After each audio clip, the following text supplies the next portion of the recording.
Hours debate program on Royal FM. Royal FM. That is out to aid rail and brainstorm on issues affecting our society with the aim of bringing change. Topics and realities. Every Saturday on Royal FM. Topics and realities. A weekly program brought to you by the English desk of Royal FM. Royal FM. Topics and realities. Topics and realities. Topics and realities. The gateway to change.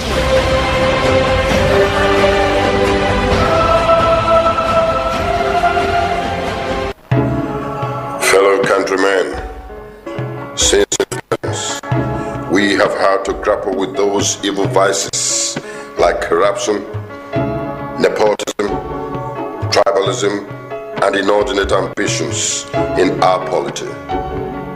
We must change the things which consistently underdevelop our country. We must change our psyche. Now is the time for us to combine our efforts as a nation.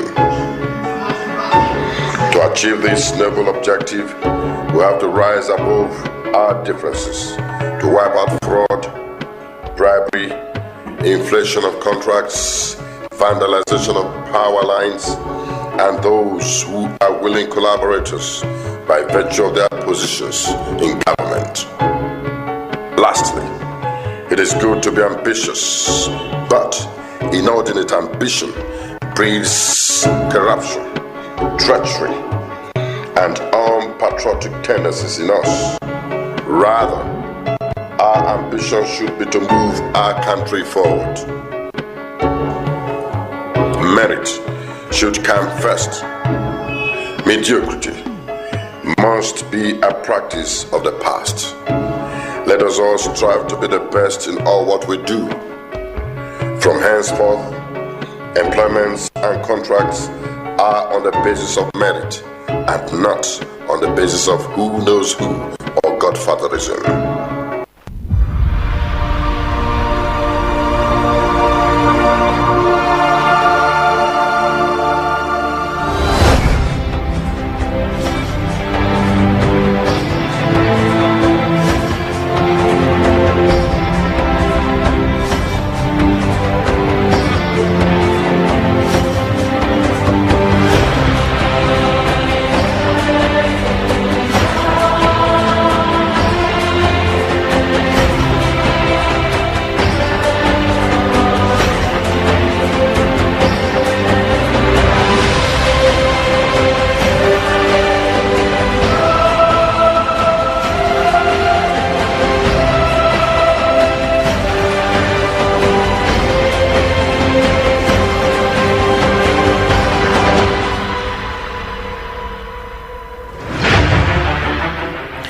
The arrival of Pope Leo XIV in Cameroon marks a tectonic shift in the Vatican's diplomacy's posture, signaling the transition from the mercy-centric focus of his predecessor to a more assertive, direct confrontation with the political architecture of power. By choosing Cameroon as the centerpiece of his 2026 African tour, the first American-born Pope has transformed a traditional pastoral visit into a calculated geopolitical intervention.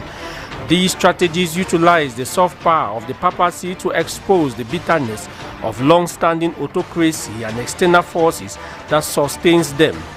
Leo XIV's rhetoric in Yaoundé and Bamenda represents a departure from a diplomatic enthusiasm by explicitly condemning a handful of tyrants who ravage the world for profit.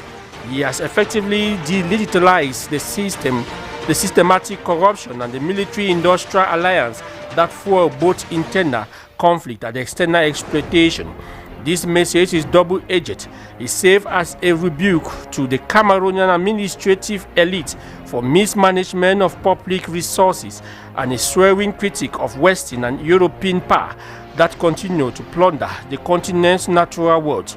In the context of his ongoing friction with Washington, he positions the Vatican as the primary model alternative to a global order currently defined by military escalation in the Middle East and economic nationalism. The choice of Bamenda, the epicenter of the Anglophone separatist crisis, was the most strategic maneuver of the journey. By stepping onto the soil where government and separatist forces have clashed for nearly a decade, the Pope forced a symbolic 3-day ceasefire, demonstrating that the Church remained the only institution capable of commanding authority across both sides of the linguistic and political divide.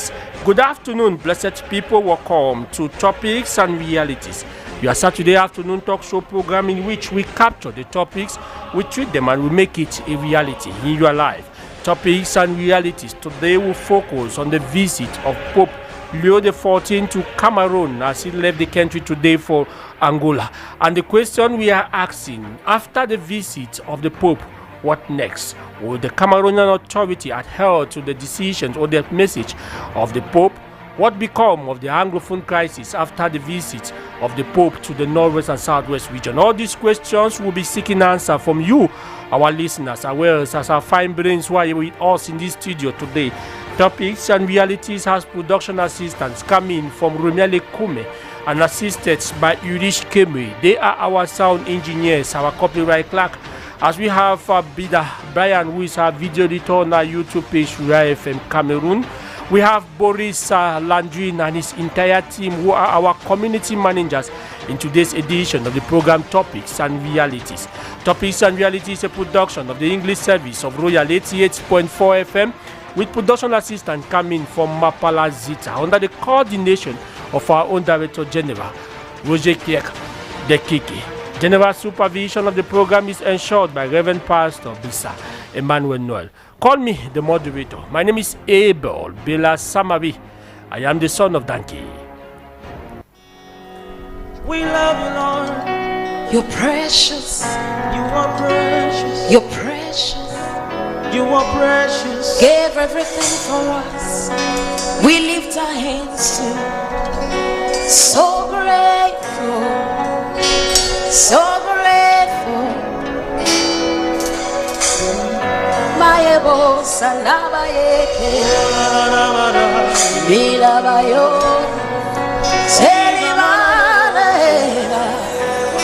Kubayemo. How many of you know that Jesus is precious? Yeah.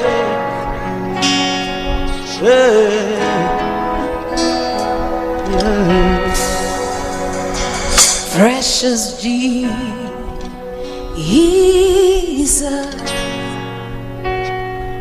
I thank you for the blood.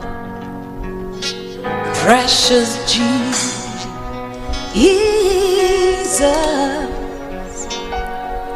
I thank you for your body broken for me.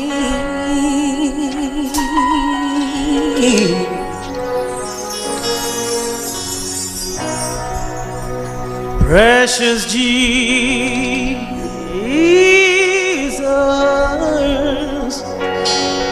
I thank you for the blood. Precious Jesus,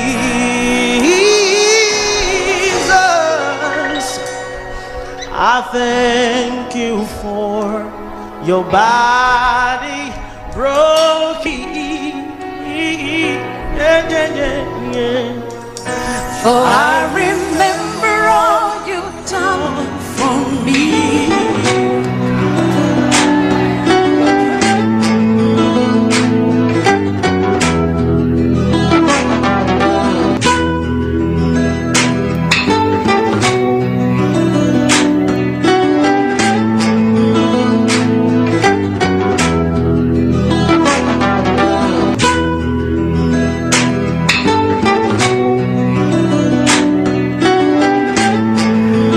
And thank you so very much, Romiale Kume. We take you to talk about the Mutual Assistance and Solidarity MASO, which is a product of RENAPO Finance SA. MASO is that a product of RENAPO which is out to promote African values of solidarity and assistance. And we just hear 100 francs daily contribution to have 26,000 francs by the end of June the 29, 2025. You stand to benefit from the different advantages of the Mutual Assistance and Solidarity MASO. And some of these advantages we have that you benefit in the moment of heart moment, meaning that if you are a mutualist who happens to have between 3 to 5 years of mutualism and you want to get married, the mutual assistance and solidarity comes to your aid with the sum of 150,000 francs CFA to support you. If you have more than 5 years of mutualism, the mutual assistance and solidarity support you with the sum of 300,000 francs CFA. If you happens to be a mutualist during such moment where you happens to pass away and you happens to lose maybe your wife, the mutual assistance and solidarity with your spouse, let me put it that way, your partner, the mutual assistance and solidarity comes to your aid with the sum of 200,000 francs CFA if you have less than 5 years of mutualism. If you have more than 5 years of mutualism, the mutual assistance and solidarity give you the sum of 400,000 francs CFA. If it happens to be your legal child, the mutual assistance and solidarity with less than 5 years of mutualism, the mutual assistance and solidarity gives you 150,000 francs CFA. And if it is more than 5 years of mutualism, the mutual assistance and solidarity comes to your aid with 200,000 francs CFA. If you happens to be a mutualist who have been a member of the mutual assistance and solidarity for 1 to 5 years of mutualism, and you happens to pass away, the mutual assistance and solidarity give you 850,000 francs CFA. This money, 350,000 francs, is for funeral costs, and 500,000 francs CFA is for something that they left behind for the family, for prosperity. And if you have more than 5 years of mutualism, the mutual assistance and solidarity will give you the sum of 2 million francs CFA, where 500,000 francs CFA is for funeral costs, 1.5 is for something they left back to your family for prosperity. Those are some of the advantages of the mutual assistance and solidarity. When you become a member, you equally stand the possibility to benefit 35% discount at all your bills at the Mamu Hospital Complex, where you have that possibility to treat up to 9 members of your family. They too equally benefit from the 35% discount. And we equally have legal assistance, where we give legal advice to those who are involved into business. A legal team is being given to you, where you give that opportunity to give you the necessary advice that you need. We equally stand to benefit as a community through the mutual assistance and solidarity, where if you are 20 of you in your residence, the mutual assistance and solidarity can give you a borehole provided by the mutual assistance and solidarity. Those are some of the natural advantages when you become a member of the mutual assistance and solidarity. When you become a member of the mutual assistance and solidarity, there is equally our secondary advantages. This passed through a raffle draw ceremony, and for the 6th edition of the mutual assistance and solidarity, this event will take place at the Amadou Ahidjo Stadium on the 4th of July 2026. And on that 4th of July, we'll stand the possibility to raffle out some mutualists, especially those who have projects in the domain of finances. Their finances will be financed to the tune of 2 million francs CFA. That is between 100,000 francs CFA to 2 million francs CFA to finance a different project. There is equally that possibility for those who are involved into the automobile sector to be raffled out, beneficiary of an automobile, be it a taxi, be it an interurban transport bus, or be it a private car for those who want to have a private car for their personal business. The mutual assistance and solidarity can also give you that opportunity for you to have it, be it a motorbike for those who want to involve into the motorbike sector, or a tricycle for those who are into this building material store for liberation of the different products. So the mutual assistance and solidarity group that to the automobile sector, which we are going to have in this raffle draw ceremony. There is also going to be the raffle draw for those who want to benefit a villa, and Maso will be giving out villas this time too, as usual. In the mutual assistance and solidarity, they will be raffled out during the raffle draw ceremony at the Amadou Ahidjo Stadium. In Act 6, there is 2 innovations that are coming in. We have the Maso Boost Academic, which is another innovation, where if you stand to benefit from it, or you are raffled out during the raffle draw ceremony, you, the winner, your child, or you are any person close to you, can benefit from his academic schooling at the level of the Bisaya University Institute, where you take an entire program, the entire bachelor's program, that is a 3 years program, where you go in and the mutual assistance and solidarity sponsors you from zero until you have your certificate at the level of the Bisaya University Institute. Those are some of the raffle draws we are going to have. We are equally going to have a raffle draw that will be what we call the Maso Santé, the Maso Health sponsorship, where 1 million francs CFA has been put into that domain for especially those of the third generation. We call them the elderly people in our society. Once raffle out, they will stand to benefit healthcare to that tune. Or the Mamo Hospital Complex, you know that those who are aging comes in with a lot of health challenges, and the Mutual Assistance and Solidarity strongly believe of the place of old people in our community, who we call sometimes the living libraries or the living testimony, to be able to keep these people strong and alive, for them to be able to continue to impact the economic domain. Then we need to give them that benefit of good health, and the Mutual Assistance and Solidarity have thought about all this. These are some of the advantages that you stand to benefit, both primary and secondary advantages at the level of the Mutual Assistance and Solidarity. Today is the 17th of the month of April. We are on the 18th of the month of April. You have been contributing your 100 francs CFA. You should be at 21,000 francs CFA, because we are left with 72 days to the end of registration and contribution into the Mutual Assistance and Solidarity. So you are left with 5,000 to be able to complete your registration. And to know that the raffle draw ceremony, we are just 76 days away to the 4th of July, where we are going to have that raffle draw ceremony. And to register, you just need to go to any Renapo Finance SA agency, and these agencies are littered around the country. We have 29 of them, 14 of them in the capital city, Yaoundé. Go to any of these agencies. You have that possibility to register yourself into the Mutual Assistance and Solidarity, or you meet us here at the Radio House, where FM is situated at Mimboman, opposite the Firefighters Brigade Fee. You meet us there. We are going to have a fruitful discussion, maybe tell you all that you need to know concerning the Mutual Assistance and Solidarity, and equally register you into the Mutual Assistance and Solidarity. We have our registration and contribution points later across some neighborhoods here in Yaoundé. For those who are living around the Kame neighborhoods, especially at the former Royal FM building at Kame, we have we have Mr. Njomo Eric, who is also a registration point there. You can register. His number is 697-578-790. Or you go to the former building of Royal FM at Kame. You can equally stand the possibility for you to register. Those who are around the Carrefour and Gisa neighborhoods, there is also a registration and contribution point at that area. We have Mr. Soa Thierry, whose number is 690294575, where you can equally register into the Mutual Assistance and Solidarity. We have Etablissement Tato, which is also another registration point of the Mutual Assistance and Solidarity.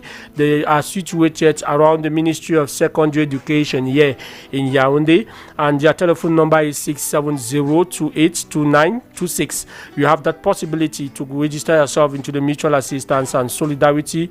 We have Point Canaplus, which is also another registration and contribution point, and this is situated between the DO's office at around the hospital in the Fulan, between the hospital in Fulan and the DO's office in the Fulan. You stand the possibility to have the Canaplus, which is another registration and contribution point of the Mutual Assistance and Solidarity Maso. The number is 698142844. We equally have the DDRO service, the establishment DDRO service, which is another registration and contribution point of the Mutual Assistance and Solidarity. It is situated around the casino area. You just go there. The number is 697272122. You stand the possibility to register into the Mutual Assistance and Solidarity. If you equally want to register into the Mutual Assistance and Solidarity, just go to any Wafa Cash Say Point. You stand that possibility to register into the Mutual Assistance and Solidarity Maso. Remember that at Maso, we simply live our African values. Renapo offre Maso.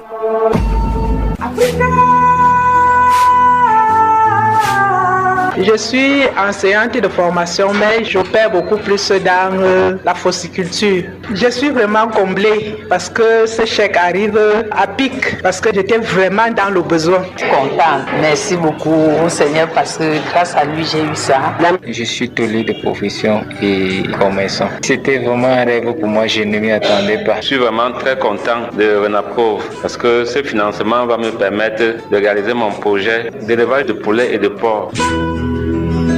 Et si ta solution venait de Masso, acte 6, rapproche-toi de nos différentes agences et points de souscription Masso pour souscription et cotisation et saisis cette opportunité le 4 juillet 2026 dès 7h au stade Omnisport à Madou Aïdjo de Yaoundé et tu seras certainement l'heureux bénéficiaire de l'une des offres. À la Masso, vivons simplement nos valeurs africaines. Renaproof offers Masso.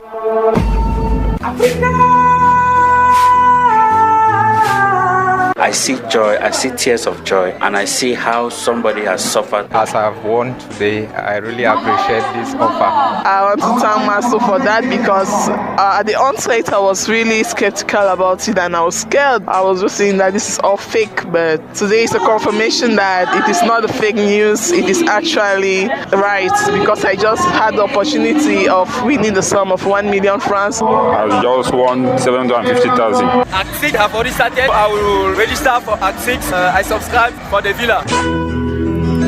And what if your solution comes from Masso Axis? Rush to any Renaproof Finance SA agency and Masso registration points for your registration and contribution. Grab the opportunities offered by the July 4, 2026 event, which starts from 7 a.m. at the Amadou Aye Stadium in Yaoundé, and be one of the lucky winners of the different offers. At Masso, we simply live our African values.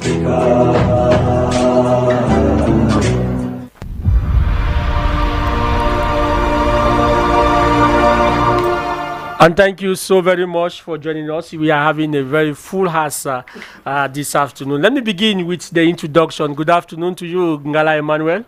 Good afternoon, Mr. Ebe Bella Samari. Good afternoon to our fellow listeners. Good afternoon to all of you in the panel. Thank you so very much for coming.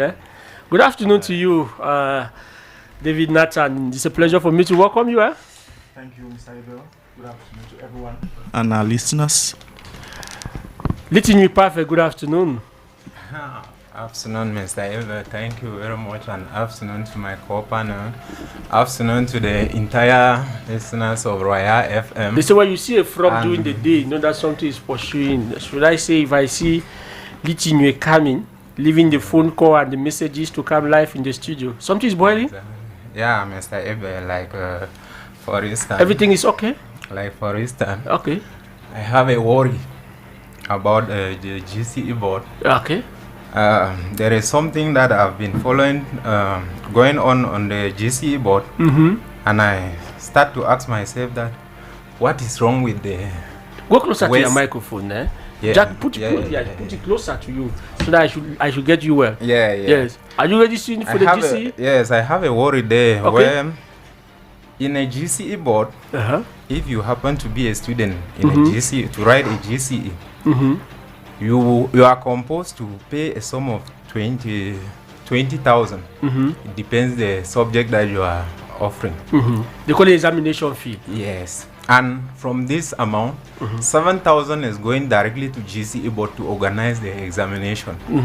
You as a student, you pay the rest to, it depends to the to your examination center. Yes, to your center. And after that, when you are finished, you are done with everything, you are waiting but for the result now. You have your result. And then, now the problem is the certificate. The certificate is not coming. The certificate is coming. When you have the certificate, the problem there is, if you are an external student like us, you go through a process. You go and pay a fees directly to GCE board with your phone number or the address. When the certificate is out, they don't inform you. And you go to the center that you have write the GCE there, nothing like no information there. Okay. Even the GCE board does not give you the time that the certificate will be out. You can come and collect from your center. And after that, you have a problem there now where if your certificate is there in your center, and you don't collect the certificate, meanwhile they don't call you to inform you that your certificate is out, you are forced to pay 5,000 francs. Penalty. Paying 5,000 francs when it's still there at the center. And when the certificate is back in the GCE board in Yaoundé, in Douala, in Buya, sorry, you pay the 25,000 there. I ask myself, what is wrong with the GCE board and the organization? Do you know something? They have the address of No, all do you know these what? Do you know what we would do to your worry? You have explained. Will you give me time to also do a bit of investigation, do a bit of research to get the position of the GCE board? That is why I even allow you to express yourself. We are going to come back. May you just calm down yourself. Calm down yourself. We are going to do an investigation, find out if really what you are saying. Maybe the authorities of the GCE board will be able to give us a fine answer. We are going to assign somebody on that beat, but also bearing in mind that in Cameroon sometimes it takes a lot of time and energy. We are going to put that energy to be able to inform, because if you are saying it, maybe others are also having that same worry. Good afternoon to you, Nelson Lambert. Good afternoon. I know Emmanuel is a teacher, is an examiner of the GCE. I will not allow you to talk because that is not what we came here for. No, calm down yourself. Yes. Good afternoon to you. Good afternoon, Bebela Samari. Good afternoon to a fellow panelists. Good afternoon to the listeners of RFM. It's a pleasure for me to meet you. Pleasure, well accepted. Good afternoon. Thank you for the promoter of this, Reverend Pastor Emmanuel Noe Bisai. I want to say a word to my friend. Each time you write on exams and you are waiting for your papers, you go closer to the school, not the school coming closer to you. Even if you have a document to collect to the University of Yaoundé 2, where is my alma mater, each time you want a master's degree or a bachelor's degree, you go verify to the school. It's not the school that is going to after every month, you can just sacrifice and be going there. Constant check. That is our not the school. Can you imagine that the University of Yaoundé 2 have been training millions? They'll be calling all those millions of people every day. It's not easy. Millions of people that we need to adapt. Thank you very much. No, thank you, but we are going to investigate. No, it is a listener's radio. It is Topics and Reality. We are going to investigate. We cannot also say that what he's saying is the absolute truth. It's not what he's saying. Massa, the kind of way the young people then they do for outside now, he bad. If you're not there for MTN Yamo, you know fit Yamo anything. And then with MTN Yamo, data and calls cheap, sute. If you know say you see young and you want to enjoy the thing, join the best network for *222#. Thank you very much, Yudish Kemwe. Good afternoon to you, Mr. Jules Monfula. Thank you very much. I'm very proud and glad to be here once again. Thank you for your kind invitation. Yeah. Let me greet the promoter of this radio, Reverend Pastor Emmanuel Bisai. Thank you on his behalf. Thank you for the wonders he's doing. Oh la la. Thank you very much once again. Thank you so very much. Good afternoon, Pasan. You are always welcome to Royal 88.4 FM. Good afternoon, Mr. Ebel. It's always a pleasure to answer to your call. I'm happy to be here and extend my greetings to my co-panelists and our listener out there, without forgetting the proprietor of this enterprise. Thank you so very much.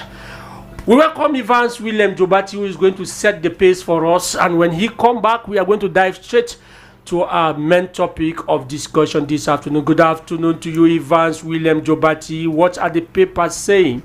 Are they saying anything relating to the visit of the Pope in Cameroon? Good afternoon, Abel. Hello to everyone, and welcome to this other edition of What's Making News in Cameroon, according to the newspaper review with me, Evans Williams Jobati. Almost all news journals featured the 4-day papal visit to Cameroon. Cameroon Tribune, Mutation, or even L'Action say Le Pape est là. Emergence wishes to have delicate issues addressed at the end of this visit. La Météo speaks of a massive turnout in Yaoundé, Douala, Bamenda, and back to Yaoundé. La Voix des Jeunes and Echo News say the apostolic visit has created a boom on the made in Cameroon products. The Guardian Post speaks of a style in the land of many troubles. The Voice declares that separatists joined the government to welcome the Pope. The Horizon features Pope Leo XIV's message of peace in Bamenda. Le Jour, at the end of it all, speaks of a tussle between Camtel and CRTV after a transmission failure in the Sovereign Pontificate visit at the Unity Palace. Le Météo says it's round 2 of the CRTV Camtel saga. La Voix du Consommateur headlines, as I quote, Naufrage national. Le Messager headlines, c'est officiel, la nomination du vice-président président peut tomber à tout moment. Le citoyen comes in with the communique from the presidency on this issue. Le drapeau says the vice president's office has now been created, just waiting for a name to be pronounced. Innovation questions itself who will have the exclusivity of having this office. L'Info show calls the process as too undemocratic. And it is with that we end this other edition of the press review with me, Evans Williams Jobati. Wishing you the best of the company in the presence of Abel Bella Samari. Till next Saturday, I'm done and dusted.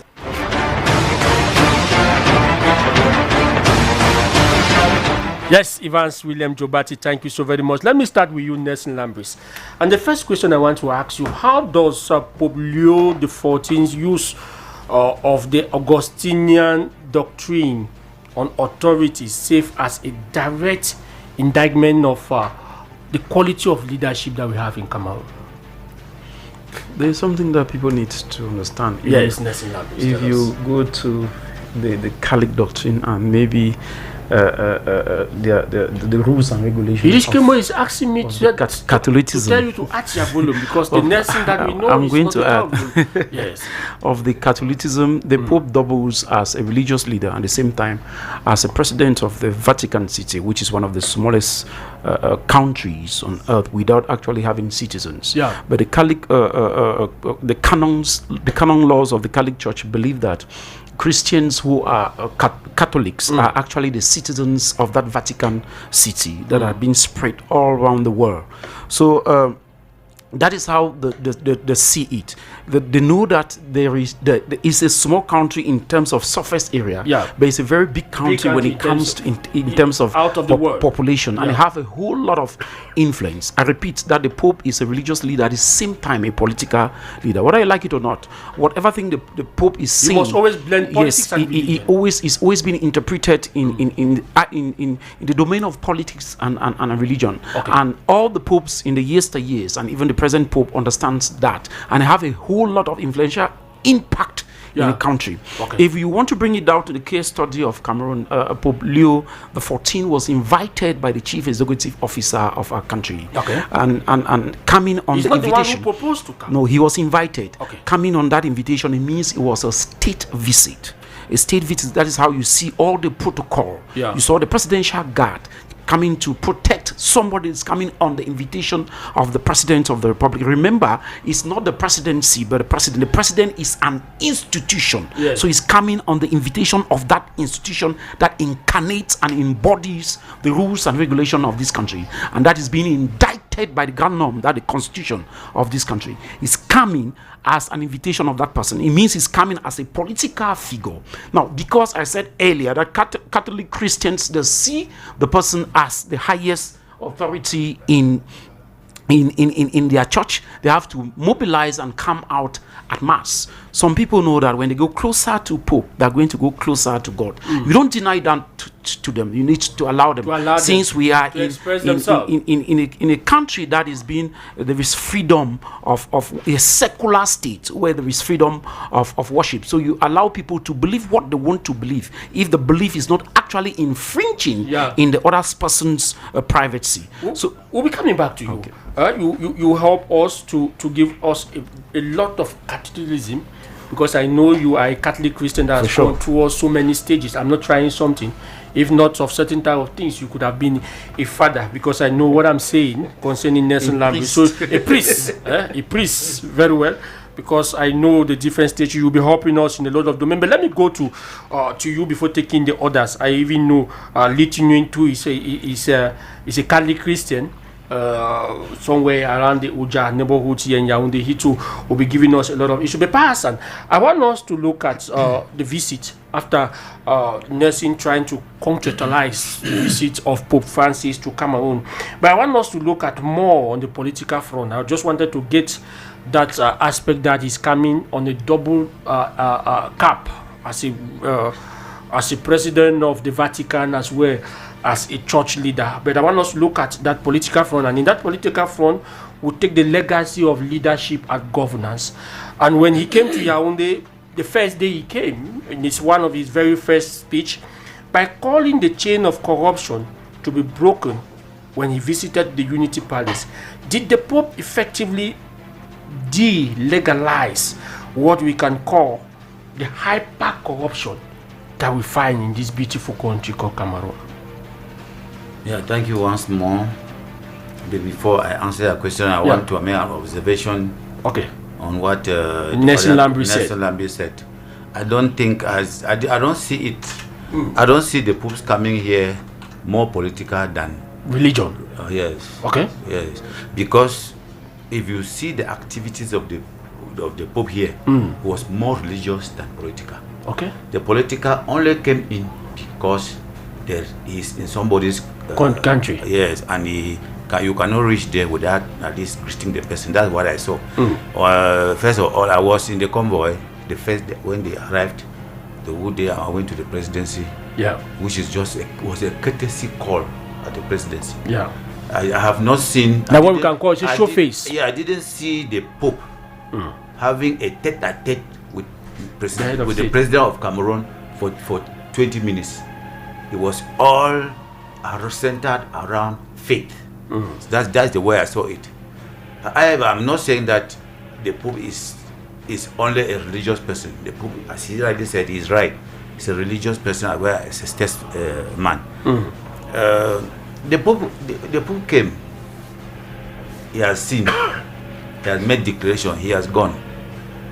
The question now is, what next? That is the question. That is the question, which is fine. What you just asked me. Yeah. I want to make certain observation. The first observation that I got during the Pope's visit is the idea is what I saw. All Cameroonians of all walks of life, irrespective of their religious beliefs, all welcomed the Pope as if they were all Catholics. We saw Muslims making speeches during the ceremony, which was highly Catholic issue.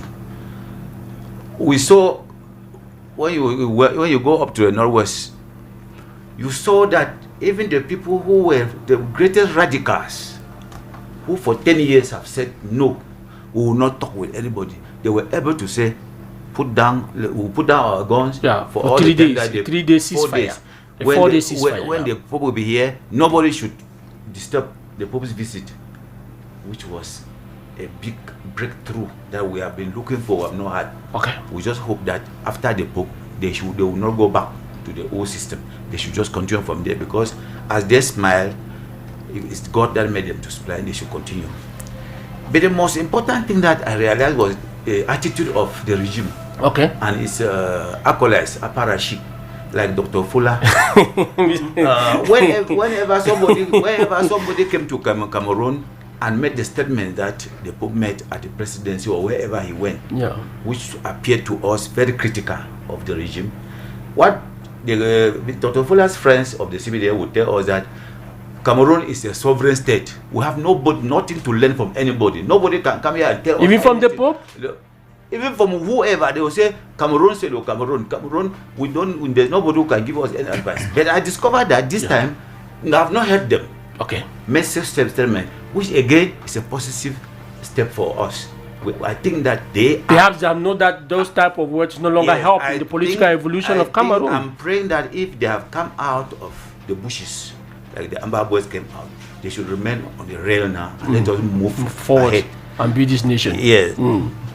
But what did the Pope really say that was so wonderful? There's nothing that nobody have ever said. seen. There's nothing the Pope said. But he talked about the corruption issue. The hyper-corruption that we have in the nation that is draining the resources. One person just incapacitating all the works, while others are lavishing in poverty. So what I'm saying, is that not something coming from the Pope? That what the Pope has said is what you have been saying. Dr. Fuller has been saying. All of us have been saying. Perhaps but what is not coming from that type of personality. What makes the Pope's declarations special to me is the caliber of the person talking. Okay. He's not just the president of a country, as we all know, Vatican, but he incarnates morality. He incarnates faith. So we only hope that what he said what he reiterated, what he repeated, will go somewhere, will reach somewhere, and something will happen. But I want to remind our listeners that you only give advice to somebody when the person is willing to listen to that advice. Who still control all his or her senses. There are 5 senses that we know. But I think that this regime has lost almost 4. The only sense that I think they have is a sense of sight. Because the rest of sense of hear, smell, everything, I don't think they still have it. I think they only have sense of sight, maybe touch. Okay. However, even if they had only the last sense left, they can still spring from there and make surprises. We think that the Pope has come. We expect to see surprises that's going to happen. Remember again. Yes, we are rounding up. The Pope, let me round up. The Pope, this is the 4th visit of a Pope in Cameroon. Of all countries in Africa, I think this Cameroon should be the highest where the Pope has actually visited. Yeah. The Pope does not go to a place where there are saints. He goes to a place where there are devils. So are you saying that we are devils in Cameroon? No, he goes that we need to take the Pope's message for transformation? Listen, he goes to where there are more devils so he can transform them. His work is to transform people. He doesn't go to where people already believe. He goes to where people don't believe and he transforms them. The Pope is like Médecins Sans Frontières. The doctor, he goes to a place to doctor. But it appears the repeated visit of the Pope to Cameroon is telling the Pope that maybe that country is so stubborn or their illnesses are so stubborn that you cannot change. Because each time the Pope has come here, why the Pope has been pointing at the star, that Cameroon, you follow that star, you will find your salvation. The regime of Cameroon has remained on the finger of the Pope. So I would think that this time that the Pope has come and has spoken, and nobody has challenged him that, oh, we are a sovereign state, or you cannot have nothing to tell us, oh, you can go to hell and the like. We think that maybe something will happen. But who will make it happen? It is us, the Cameroonian people. Let me come to you, Nathan. I know Mr. Fuller and Emmanuel are like leading you wants to react, but before then, let me come to you. When the Pope talks about upright consciousness, how do you contextualize the visit of the Pope? Thank you, Mr. Abel. I think that, like Pa Hassan just said, that his words came at the right time, but there is nothing strange that he was saying that we have not said in Cameroon. But then how right is it? But then it is being considered very important because of the caliber of his personality, the kind of person he is. And I think that if maybe we had people like that who carry that kind of influence in this nation, maybe they would have been listening to us. But we have the civil society. Yeah, the politicians. We do have. But the problem is they are not the ones in command of the country. Maybe they needed to hear from somebody who is also a head of state somewhere. But then I would only like to say that one of the only thing that that his words has done has just simply his words has just been like a painkiller, not the healing for the wounds. It has just calmed down the pain that people were having, because the words he spoke were words that those of the civil society, those politicians of the country have been speaking over the years, and many of them were even hypocrites, were carrying it as burden within them, but they were not able to speak because they were suffering from the Stockholm syndrome, which was making them... Stockholm syndrome? Yeah, the Stockholm syndrome is a situation where an oppressed person tend to have feelings for his oppressor after a long period not having hope out of the suppression, out of the oppression. So he tends to have feelings for his oppressor, and later on starts even looking for benefits from it. And that is the situation we've been facing in Cameroon. Many people have faced injustice, and some some don't even want the situation to change. Some tend to believe, after being extorted, that corruption is the only way to have your way out, as long as you have money. And to this effect, they tend to corrupt themselves, meanwhile they were saints. So I think that his words only just came to draw people's attention to understand that what people were saying was true. You just need to get back to your footsteps and not get out of the way, because getting out of the way will be you cannot decide to become an evil person to fight the person who is evil. Yes. Because in the long run, you people will both destroy yourselves. So I think that now what politicians are waiting is the action of the government in the weeks that follows.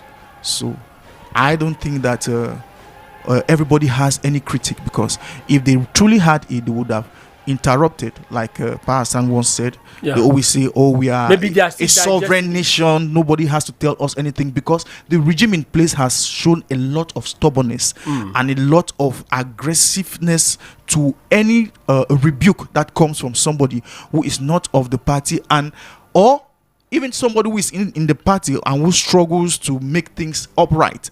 They tend to fight the person. Okay. But I think that this time around, the quietness we're experiencing shows that they are trying to give an ear, and we are trying to expect a little bit of change in the days ahead, if at all these words meant something to them. Now, let me move to you, Mr. Jiremon Fula.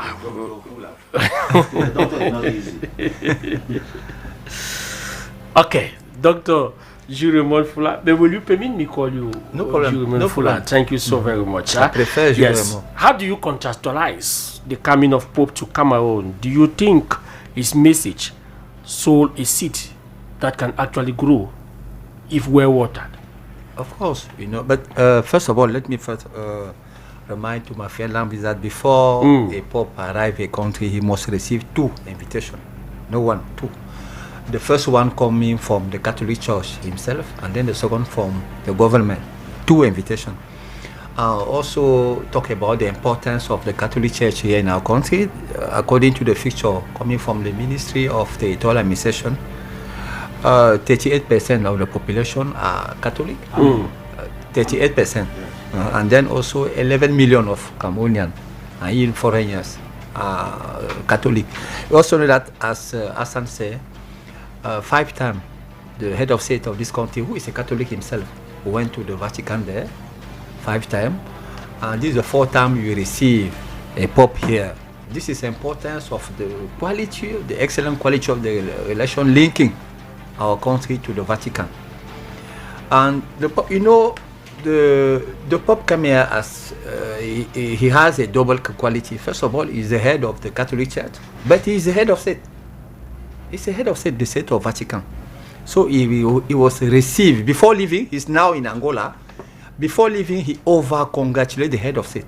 First of all, for the quality of the reception. Mainly what happened in Bamenda, we are over proud of our brother coming from the northwest and the southwest. We saw what happened in Bamenda. We was very surprised for the quality of the reception there. So I want to thank also the authorities there, the 2 governors who are there, and of the native, the elites there, for what they did to the Pope there in Bamenda. And we heard about the ending, the possible ending of the ghost town operation. So we are in a positive attitude. We are waiting. We know that we have what's next. As Hassan said, so many reform, positive reform, starting, why not, by the Vice President of the Republic. My position is clear. I'm not here to talk about the history, but according to me, this position must and will go to the English-speaking part of the country. Why? There are so many injustices, and we signed an accord at Fuman for, the reunification of the country. And this accord was very clear. First of all, the post of the Vice President, and then 5 posts of the Minister of Sovereignty. There are so many injustices concerning our brothers and sisters coming from the northwest and the southwest. And you think that the coming of the Pope is time for us to repair some of those justices? It's now the right time to start repairing all the injustice in order to reassure our brothers. We belong to one country. All of us, we are Cameroonian. There are no Cameroonian of second generation or second category. All of us, we are Cameroonian. And then also, we need, a friend, a real friend. I am a native here, a real friend is the one who tell you the truth. The Pope here, the message of the Pope was very clear. According to the situation now, we are above of all the expectation. We are above. I am a CPDM member, I am a BIS, but I recognize that there are so many mistakes. According to the promise of the official, according to the program of our candidate, we are above of the expectation. We need reform in every sector. Politics sector, democracy, economy, sport, diplomacy, justice, everywhere we need reform. In order to perform the state, there are no perfect, this is not the paradise. But we need positive critics. We don't need critic for the critics. We don't have spirit of the critic. But you need those guys, as the Pope said, live in the Unity Palace to tell you the truth. That Pope is not the first Pope coming to Cameroon. 4 other popes have come to Cameroon. Three others, thank you very much, have come to Cameroon under critical condition. And sometimes our people always ask the question, what has changed? Everything has changed. That we think that the coming of Pope will be the Messiah in the present context that we find ourselves. Mr. Ebel, I would like to say this. Let me land. Let me land first. First of all, yes, the Pope is not a Cameroonian born. The Pope is, he will not transform our country in the place of Cameroonian. Yes, but he has to tell his truth. He has to give advices to the governor, to the ruler of this country. You must do you must do an adjournamento, an autocritic. Maybe you can have some positive aspect, but there is also so many injustice, so many mistakes. It's time now to start repairing the mistake, the Israel mistake, and also the Pope is also talking about the future of the country. What the Cameroon will look like tomorrow, or years ahead. I'll come back to you, Mr. Fuller. It's time now to start thinking about the future of the country. I will come back to you. To modernize, to young talented men. Very competent men. We'll come back to very you. Competent youth men and women. Let me just pause you. Yes, Litinwe. Before then. Yes, Mr. Ebel, that's what I wanted to say. 30 seconds. We are not seeking for modernization. We already have it. We are not seeking for talented people. We already have it. We are not seeking for people who are very intellectual. We already have them. So what I want to say is this. If the people of the Northwest and Southwest were rejoicing, is because the bishops were there. No, we are particularly, talking about the Pope. I'm coming. Yeah, his visit came as a cry of the bishops in Cameroon because of the too much killing, and the regime in place that is very silent now, as if they have thrown cold water on them, were the ones who wanted to transform this to become something like a political something before the elections. And when the bishops insisted at the level of the presidency that your invitation to our presence here should not be political, it should be to invite the Pope here. And when bishops were asked, they placed their intentions why they wanted the Pope to come, because the Pope could not come under their invitation only. The Pope needed the presidential invitation also. So that visit that they made during the presidential campaign at the presidency was to insist on the presidency to send an invitation letter, which I think was sent to Minister Atangaji. Yeah. Who is the Minister of Territorial Administration. Exactly, a very good man at his post. But what I wanted to say is this: the question that has been bothering me ever since is that if truly the bishops did not insist and for this Pope to come, does it mean that this country wouldn't have ever thought that they have a problem? Okay, thank you. We'll be finding out. Yes. What next after the visit of the Pope? Yes, Mr. It's good to mention here that we have positive and negative aspect that we see. We have witnessed, but the future we don't know. But from the future, let me start with the positive one. In my area there at Yaoundé 2, I saw the Pope there at Madagascar, the route that we have been. If as I'm a driver in Yaoundé here, when you see a passenger mentioning anywhere around Siteved or Nkobiso, you just turn your head like this because you don't even want to hear the destination that the passenger is giving. Because that place was more than a hell. That place was more than the hell, especially for road users as us. Okay. So that's a good aspect there. That so the Pope coming has brought a lot of development. When you see the involvement, we might even be pleading to the MPs that we have there that always have the everything to insert in the law in this country, that they should even insert in this in the constitution of this country that Pope should be visiting Cameroon almost every year, so that we should have such. Do you think that the Cameroonians don't know? If you say that, if they say that the Pope was to visit this center here behind the radio, you know this catastrophe that we have here, this holes that we have here. This is a burial ground now. It's not more a simple pothole in front of the radio. Is it the normal route that we can use in the capital? That's the same thing that was happening to Madagascar and Siteve route. The same Vogmeti and so on and so forth. So many. When you go to Voli, going through a Fulan, you will see that this is the aspect, the positive aspect of the visit of Pope. Yeah, but the common man is feeling it. Yes, but you see that the worst impact that Cameroonians will face with the you forget about the infrastructure, the airport. I've mentioned all. If I said we have so many benefits, the lines of Mr. Fuller, 1 minute. Yeah. Yes, but the negative aspect of it will be heavy on Cameroonians. Why? After the coming of the Pope? Yes. A lot of poverty. Because money have been taken and used. Yes, in 2009, the Pope visited Cameroon. Benedict. Yes. Meanwhile, in 2008, there was a constitutional change. The regime in place redrive the Cameroonians and push forward so that we should not have limit in mandate.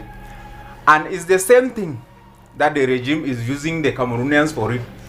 On the 14th that the Pope was to arrive in Cameroon, the law was signed. The law that has been there for more than 26 years. The law was introduced into Cameroon.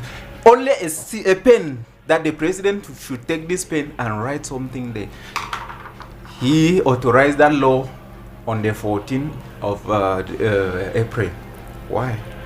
Do you expect that he's introducing that law because himself will act on that? No. There are still procedures that we need to follow.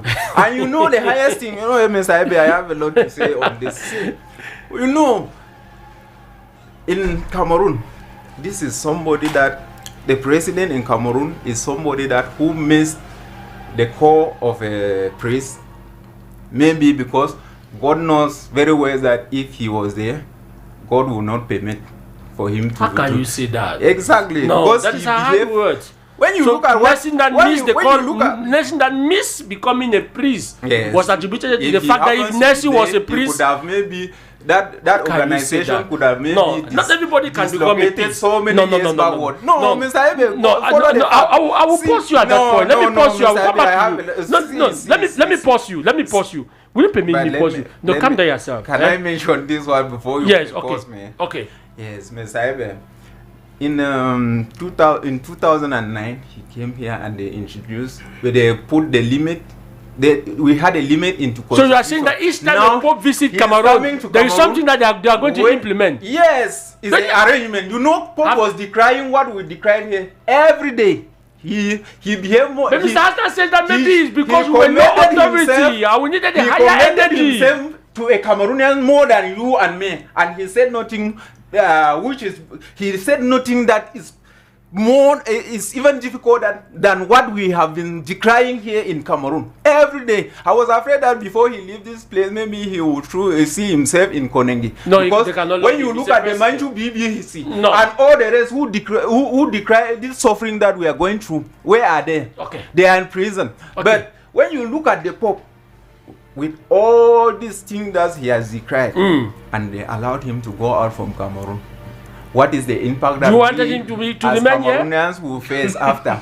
Because this regime is preparing something very heavy for Cameroon. We have not yet reached there. No, we have not yet reached there. Let us reach there before we cross the. Are you saying that preparing something where we have not reached there? was mentioning something. You are not telling us something.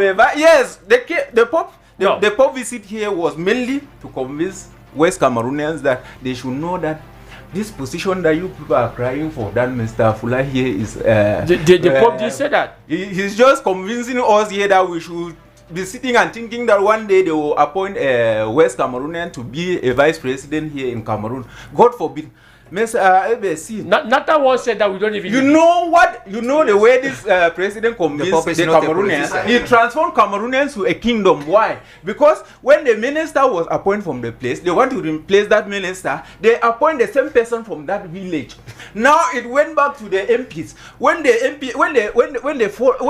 you look at the MPs will die or a senator will die, Emma is looking at you that you should permit him to talk. Can you permit Emma to talk? Don't you think that the president will allow his son to give the post of the vice president to another person? Meanwhile, the president has never done that. Yes, the MPs. You cannot be saying what the president will do. Thank you very much, Nat. Perfect. No, Nathan, before. Let me get the reaction. The president is going to Franconia. That's the what. No, nobody has said that. That's what. No. Yes, don't conclude on that basis. No. This is what will happen to Cameroon because that is your prophecy. The minds of Cameroon. That is your opinion. We are in a kingdom. That is your opinion. That is what everybody is saying. You and I live in Cameroon. That is and what we have seen so many times. No. And it will I will not permit you to have that. No. Calm down yourself, perfect. I will not permit you to have that type of illustration. We know. Let me come. The president has not appointed Frank Bia. The has been replaced. No.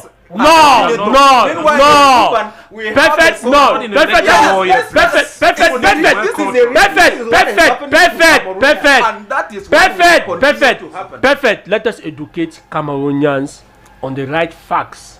Let us give out knowledge that will edify the people. Let us not give out knowledge that will continue to set confusion on the people. Let us take... Il est 17h. Le temps passe, mais ton crédit ne finit pas quand tu appelles les autres réseaux au même prix unique. Tape dièse 200 dièse.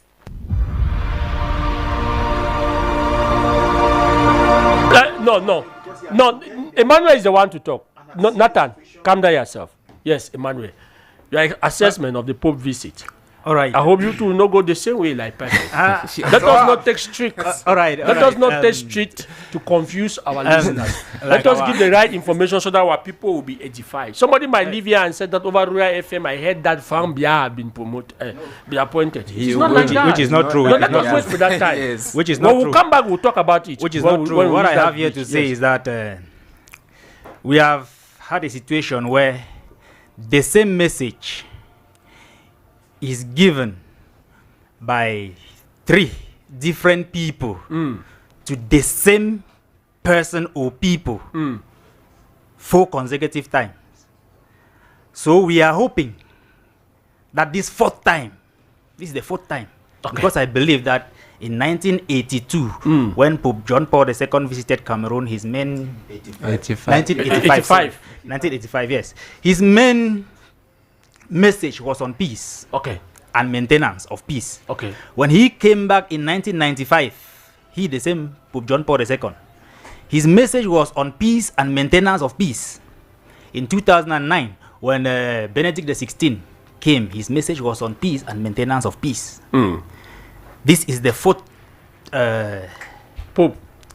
Pope Leo XIV. His message is on peace and maintenance of peace. So this is the time we need to apply it. So a question arose when he was there at the presidency. Can I take his predecessors? He has been waiting since in the days of Perfect. And I know you are a gentleman. Hello? Yeah. Yes. Who is on the line? Hello? Who is on the line? Good evening, Okechukwu. Okechukwu, good evening to you, sir. Yeah, the network is disturbing. I don't know. Maybe the Pope have overused the network. I don't know. No, the Pope has nothing to do with the network. 30 seconds. Go to your point. I want to greet all your panelists. Yes. And to tell my brother who is arguing a lot that we should not too much argue. We are here to learn. And when you argue a lot, some of us are listening, we go confused. Okay. So what I'm saying is that thank God that the Pope came.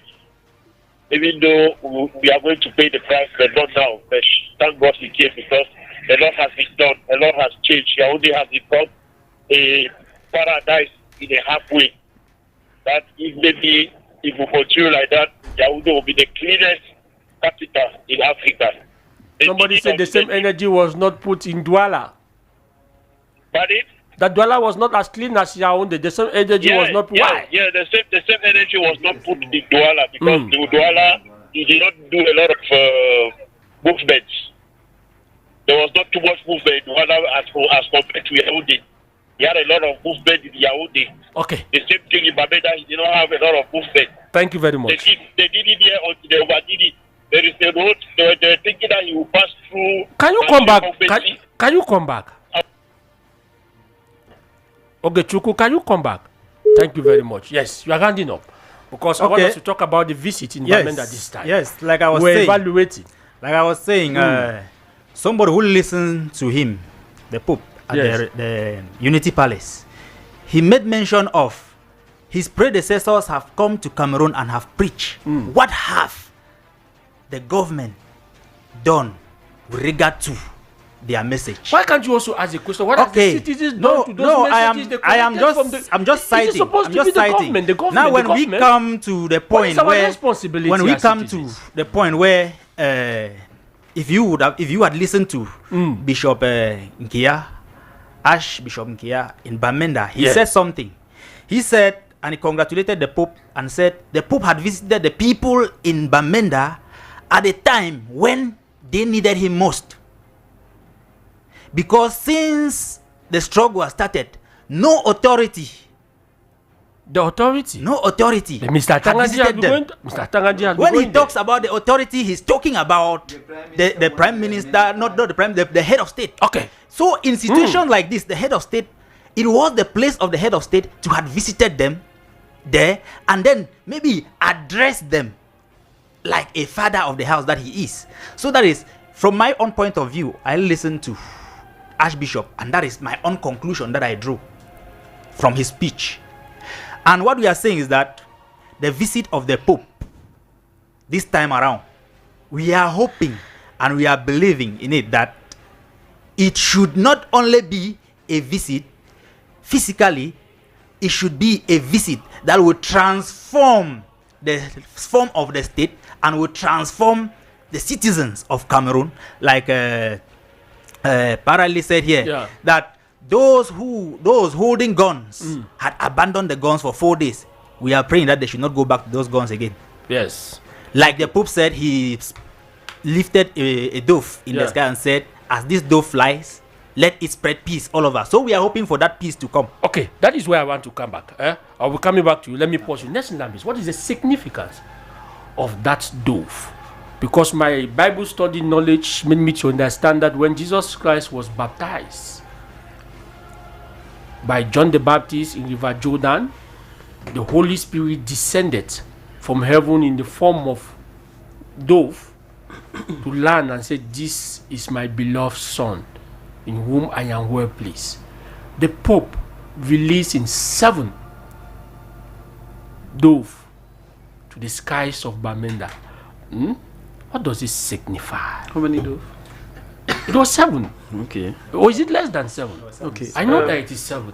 According to my journalistic information. But the little information that is uploaded in my mind is that when we come to a platform, we talk according to the topic that was given to us, and we talk in order to respond to people. We don't bring a hocus pocus type of melange to say whatever thing that we want to say. It is not a plateau of grievances. But again, I like the way everybody was speaking here, denying the fact that the Pope did not come for politics. Nobody has mentioned anything religious. No Bible quotation. Everything here is politics. You are talking about 7 dove being released in the Northwest. Each dove need to go to the 7 divisions of the Northwest in order to calm down the people. It is political. It is not religious. So the 7 doves are for the 7 divisions. People were talking about listening courageously. Mr. Fulada denied vehemently that the Pope came here because of religious facts, and my brother congratulated the governors of the Northwest and the Southwest and not the bishops of this place. We need to be let the facts speak for themselves. When you saw the Pope in any of his gathering, you saw political leaders. Yeah. All the ministers are political leaders. Whether you like it or not, they are not technocrats. But they are also religious leaders. Then. I'm saying that they are political leaders. Whether we like it or not, the visits of the Pope here, everybody is decrying. The Pope need to come and give dictates to how Cameroon is being governed. Cameroon is not a Catholic state. It's a secular state. When you are asking the Pope to give dictates on how Cameroon is going to be governed, what do you think about the Muslim, the non-Christians in Cameroon? It means there's a problem. We deny the fact that the Pope did not come for political reasons, but all of us support the fact that he needs to influence politicians to do things the way it was supposed to be done. Nobody is decrying that the Pope was supposed to stop people not to go to church and give offertory 10 times in a single mass. Nobody has said any of those things because that is religious. Nobody is saying some type of things that the religious leaders are actually extorting money from us, but everybody is bringing a political fact. Extorting money? Yes, of course. That fact was divided. Yes, of course. That's the truth. That's the truth. Whether you like it or not, some of the churches that are not Catholics actually engulf and have some of a little bit of the Catholic doctrine in order to put in their own religious bodies. That's the truth. That's the reason you saw some of them coming out. But what is true is that Pope Louis the 14th said something. Leo the 14th said something at the Unity Palace in front of the political leaders of this country, and that you don't need to preach peace. You need to act peace. You don't decree peace. You need to do something in order to maintain. And what do you think peace. We can do after releasing the 7 doses? To go down to the 7 divisions of the Northwest, to calm down the spirit of the people. The spirit of the people. There is no religious Should we expect another? There is no religious crisis in the Northwest and the Southwest. There is a political crisis. And somebody coming to solve a political crisis, and you are telling me that he came for religious reasons. Should we expect another dialogue? Dialogue on... There can never be a sincere dialogue in our country. You want to remove me out of the visit of the Pope because the governing teams that we have in Cameroon, they are so endowed with a whole lot of greed. Quite a lot of people say that the coming of the Pope releasing the dove will give another opportunity for frank and sincere dialogue. That is what yes, I watched keenly where the Pope was talking in the presidency, which is the Unity Palace of all Cameroonians. And before he said a word, the chief executive officer of this country has made his own speech. And those that are supposed to implement the policies of the head of state clapped in every sentence that the head of state don't pronounce. But immediately the Papa was actually up and talking, trying to tell them that these policies that this man put in place, you guys are not implementing it. They were like, they could disappear, but there was no way for them to disappear at that particular moment. It's just to tell you how pretentious we are. How really fake the facts need to speak for themselves. We should not come and then we bring imaginations and we are doubting. I'm talking about things that have happened that you can verify, that they are evident. I'm not saying that something passed in the night, this person had to influence this person was doing this, that is why. No, I am saying that there is administrative act, presidential decree is written. There was an invitation from the chief executive officer from Cameroon to the papas in Vatican. I did not see any Catholic invitation. If there's any Catholic invitation, they should show me. It should not be a yes, it should be documented. Administrative acts are written. They are not being said in bars or in shower houses. I want us to talk about Pahasa. We are talking about the Pope visit and the Anglophone crisis. And the Pope has given the lead way for the end of the Anglophone crisis. Do you think that the presence of the Pope in Bamenda was a moment that the whole world should recognize that there is an Anglophone problem in Cameroon and injustice has been meted on the people since the day of reunification to present, and it is time to give justice, it is time to give peace? You, like the most elderly person that we have here, in a tradition when doves are being released, what message does it carry? I never knew that the 7 doors are for the 7 subdivisions. What message? Yeah, the divisions that make up the Northwest region. The significance of that dove. What does it stand for? Yeah, thank you very much. I want to plead with you that give me some 1 minute or 2 so that I make some observations. Go ahead. What my co-panelists. I'll start with Dr. Fuller. I want to thank Dr. Fuller that it is good that I've not seen him for a long time, because the way he has spoken today gives me courage. Gives me courage that he has really He has taken the cap of a doctor that he is, because doctors are not supposed. The intellectuals. They are not supposed to take camps. If you are even doing politics, but you are different. So what he has said here is perfectly in order for him. That there has been a lot of injustice. I used to quarrel with him a lot when we were on other panels. Yeah. But we have not met for almost 2 years, and I think I'm sure that he is seeing me to have changed too. But I think that he has changed. Then I go to my friend, Nelson Lambry. Yeah, Nelson Lambry. We are not here really maybe to win any debate here. We are just exchanging. Yeah, educating the people. What Dr. Fuller said was correct. Okay. The Pope could not have come here if it was only Mr. Biya who invited him alone. He could not have come, because the Pope, if we talk of the statesmanship level of the political part of the Pope, it is around 20%. The Pope is for religion, it's for Christianity. So Dr. Fuller was right.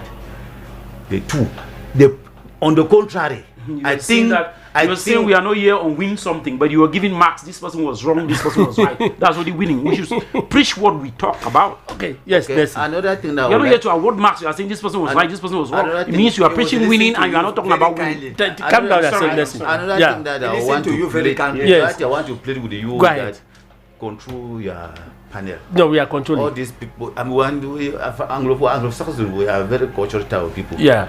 So another thing, he has just distracted me because no, go ahead. What I was trying to say. We don't need distraction. However, I want to remind my friend Nelson Lambry. You say he's a jurist. Yeah. I want to remind him he has made certain statements there which I don't buy his statement. Okay. I'm not saying he's wrong. I don't buy it. The idea. According to him, the Pope came here to solve Cameroon problem. No, the Pope cannot solve Cameroon problem. Who is the Pope in Cameroon? He hasn't got the local standing to come here and solve the Cameroon problem. Okay. The Pope came here as an honest friend to the president, has made certain declarations, certain statements, because he knows what is happening. He has ambassadors here. All what the Pope told Mr. Biya, none is constraining Mr. Biya to do it. Mr. Biya wants to take anything the Pope says, it is left to him. So he didn't come to solve any problem. This Anglophone crisis, which was more part of your question, will never be solved by a Pope. Will never be solved by someone. It's our problem. It will be solved by us. The outsiders can only make suggestions to us that we think that if you can do this, you can do this. That's the only thing. Just like even intellectuals. Intellectuals can only make suggestions. It is a political, I'm sure he's the one who said it's a political issue.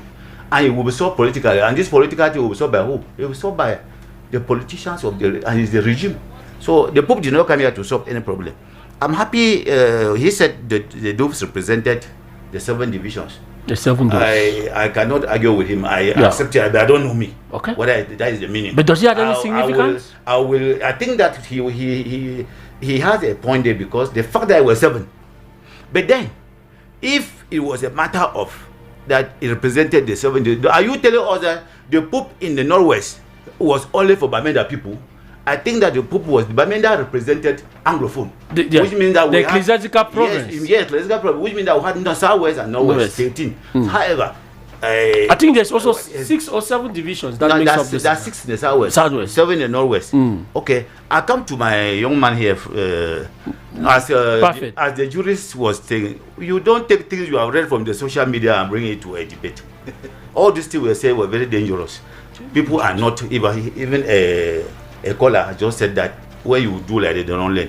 When we come here, we will try to edify. And I've always reminded anybody in any debate that let us not think that we are the best, we are the most intelligent here. We are here because we are privileged. We are in Yaoundé, and we know you. And we are closest to the raw material, which is you. I'm sure that if you were to call people from Wuhan, they may perform better than we are doing here. So when we come here, let us try to give the little we can give, so I will educate the people out there. Yes. There's this. I think you are the one. You made a statement when he was saying, you say, why did the Pope not? Why are the people not listening to what the Pope say? Why should? Yes, because why should it be the government. No, I want to. I'm asking, what is the role of the people? Yes, I want to tell you, the people, the Pope. Nobody can come and talk to the people directly who has not been given the authority. The government, Mr. Biya, is talking because we have voted him. He has powers to talk to his people. The Pope cannot address me and call me for a meeting. I'll go. No. The Pope can only talk through the authorities. because the people have given powers to the authority to act on their behalf. Then the last thing that I wanted to talk.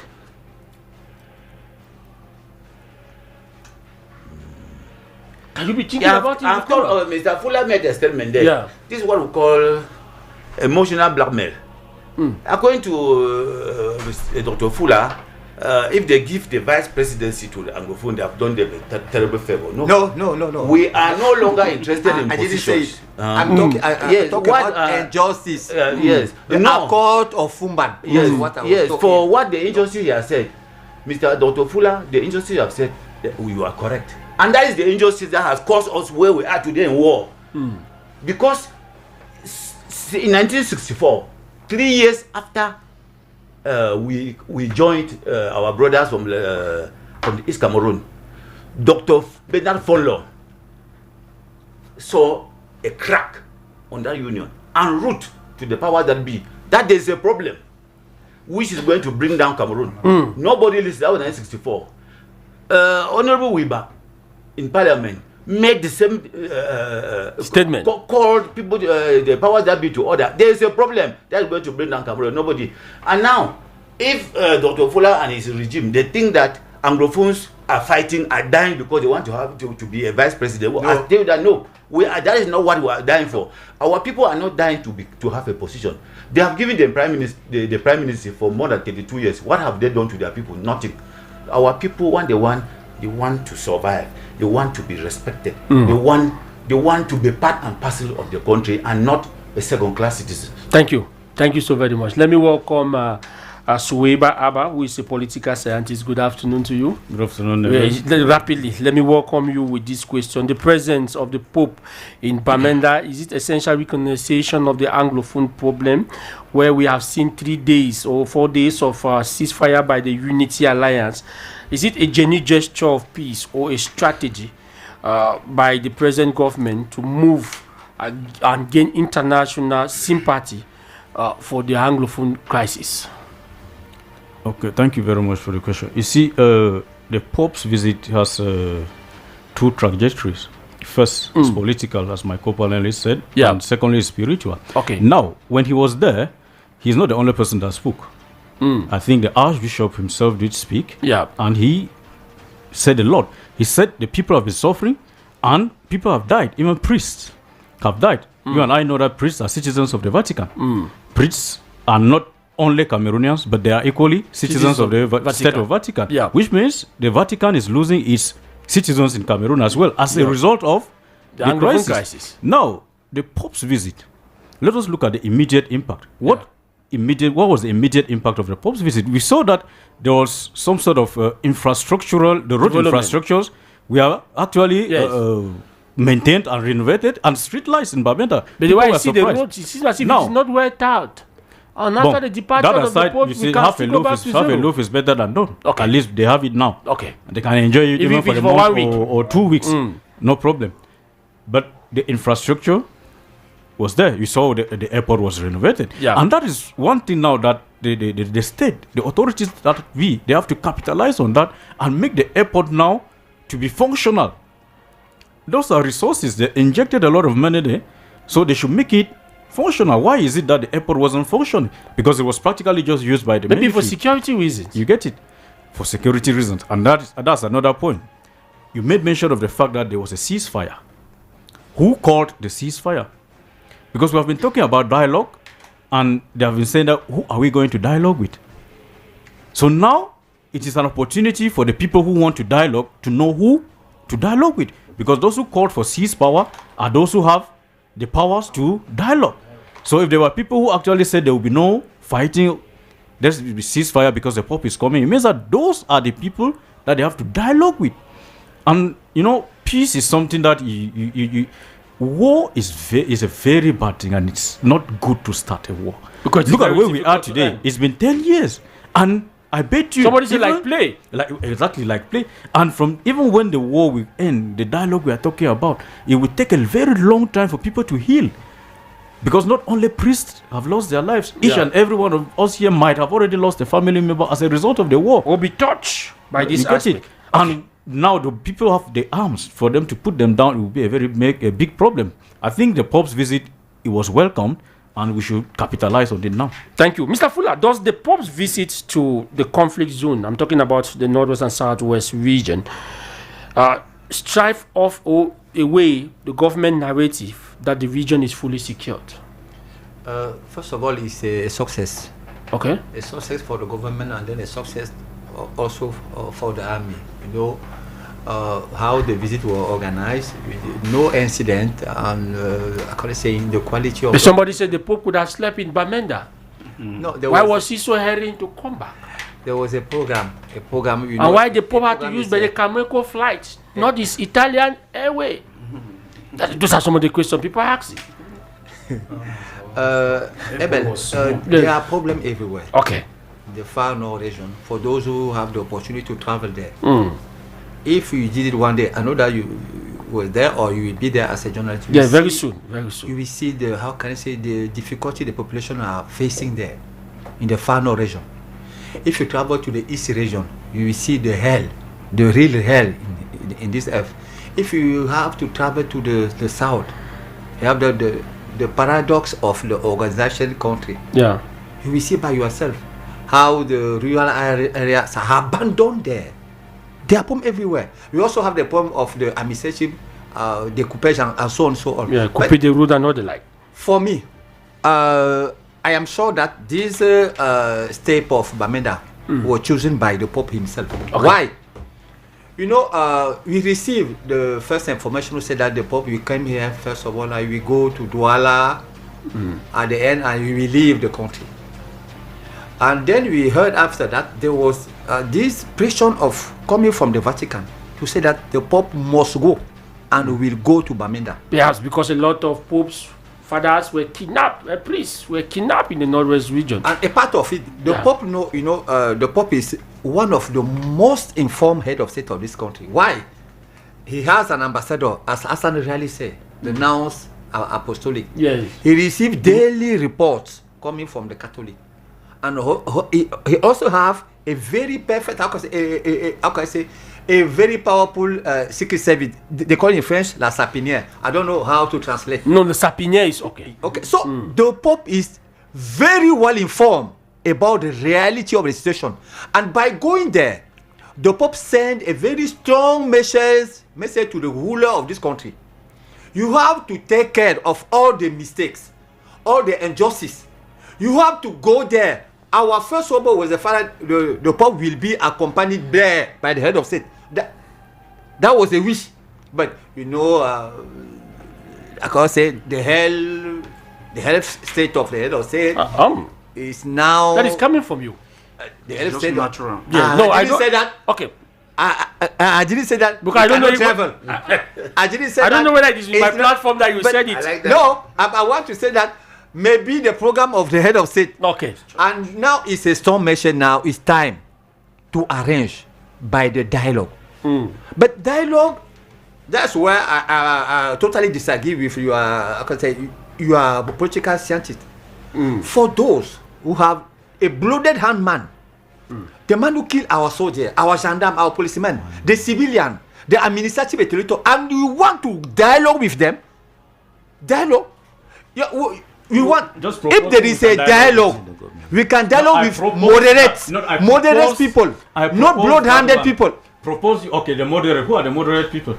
We know them. We know that. For instance, the Catholic Church, the association, the politician, those positive men and women. There are so many there in the Northwest and the Southwest. What you are telling us is that the Catholic Church is behind the violence. No, the Catholic Church is behind the violence. No, he didn't say we have to negotiate. We have to dialogue with them. He didn't say that. No, you didn't say that. Are you getting me? No, everywhere. No, let me come. Everywhere in the world, people didn't say that. People dialogue with rebels who are even worse than what those guys are doing. They call it negotiation. Exactly. They negotiate.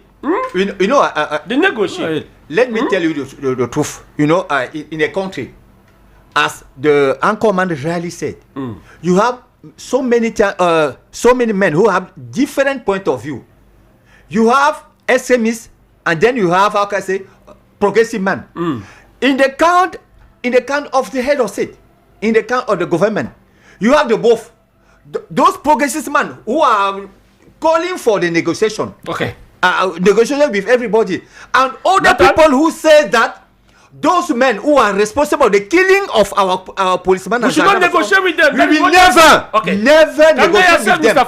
We can negotiate with positive man. Okay. We can negotiate with progressive man, moderate. Calm down, Mr. Fuller. Then that's not negotiation. Calm down. Nathan and Emmanuel, I want to ask you for this question because I want to get your view. But begin with you, Nathan. By condemning handful of tyrants in the heart of the Northwest, was the Pope referring to the state actors, separate warlords, or he was talking to the boat camp? Mr. Ebel. Or he was driving a message somewhere else? No, I think that... Like what we see the BBC and the other were writing that he was directed to Mr. Ebel. This tyrant that he was talking about is being attributed to. These tyrants are three categories. Okay. One, the international tyrants who influence the national tyrants. The second one are the tyrants who are in power. And the third ones are those who are like the warlords. Because we got some at the beginning, they said that there is no Anglophone crisis. No, and the third ones are and those when they came and who are the warlords. Because I believe that the international tyrants influenced a lot, they had a lot of influence on this crisis we are having. And the national tyrants also drew their own benefits from it, and we don't know the kind of benefits they've been drawing from it. But the problem is, what made us to believe it is that over the years till now, they have not been able to solve the problem. But they talk about peace, and they have been saying that they have. Can I take this publicity? Okay. Royal FM. Massa, the kind story where the young people then they do for us now, it bad. If you're not there for MTN Yamo, you know fit Yamo anything. And then with MTN Yamo, data and calls cheap, suite. If you know say you see young and you want to enjoy the thing, join the best network for *222#. Number is 640-613-842-671157321. This is the listeners' radio. Yes, Nathan. Yes, like I was saying, that the main issue there that is frustrating people is that over the years they could solve it, but they did not solve it. Saying that the Anglophone do not have any problem, but from the visit of the Pope and his message, the messages that he has been given from everywhere he's been going through in the country, proves that truly there have been there is a problem in the country which the tyrants in the nation have decided not to solve it. And I think that if they have not retaliated till now, it means that they recognize truly that those problems exist, because even on private stations I've been seeing people projecting past images which they were afraid to show on their channels because the nation had warned them to show certain shocking images that will make people to think about the violence that is going on around. So these days, if you watch private stations, you discover that they have been showing these things and based on the speech of the Pope. And I think that talking about us, we cannot really say that we are really, the citizens, we cannot really say that we are tyrants, because we are just victims who are suffering from those circumstances. Emmanuel, who is the tyrant the Pope was referring to? When he talks about a tyrant, I want to believe, in my own opinion, that a tyrant should be one who rules with the hard rod, anarchy. So he was talking to the rulers. Yes. His message was to the rulers. In my opinion, he was talking to the people who have been put at the helm to control the sheep. And what about those who cut people's hands and fingers? They are also people who have been put at the helm, because those are rebels who have been put at the helm. And they are not recognized. So when he's talking about tyrant, he's directing it directly to the government. I'll be coming back to you. He's directing to the leaders. I think that when we talk about warlords, it means that they are controlling regions. So if they are controlling certain areas, it means that they are also tyrants. Let me protect the minority voice. Emmanuel is the one having the microphone. And I believe that when they talk about anarchy, it talks about it is being directed to the government, in my opinion. Okay. It is directed to the government. Who is that tyrant? No responsibility of the population. I'm coming. We are going around. Everybody will have the opportunity. Everything is the government. The government. Mr. Fuller. Thank you. Okay. Yeah, Mr. Ebe, before I answer that question, I want to come back to this, what I said. Yes. That the Pope came to put the vice president? Yeah, it's not that I am the one who bring up that topic. Okay. I answered the question that Mr. Fuller gave. Was talking Okay. about the post of a vice Thank you, we got president. it. I think Now let me he ask you was my the own one question. who brought that topic here. Yes, let me ask you. Us that we as Anglophone, they will come us with a post of a vice president. Thank you very much. And But can I ask you my own question so that you answer? Forget about Mr. Fuller. I'm the moderator here. Who is the tyrant that the Pope was referring to? The leaders that we have, which I even cite, that these tyrants are people that have put us to this problem that we have, and they are expecting In to what appoint a vice president that In will what still way? plunge us How to did they this put us very into the problem that problem? if they come, if the Pope visit here because we have a problem, it's because we Cameroonians have been crying for several years. The crisis is going on for close to 10 years.